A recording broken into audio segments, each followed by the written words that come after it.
என் சுவாச காற்று வரும் பாதை பார்த்து உயிர் தாங்கி நான் இருப்பேன். மலர் கொண்ட பெண்மை வாராமல் போனால் மலை மீது தீ குளிப்பேன்.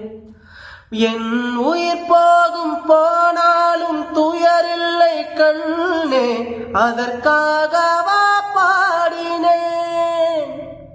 வரும் எதிர்காலம் உன் மீது பழி போடும் பெண்ணே, அதற்காகத்தான் வாடினேன்.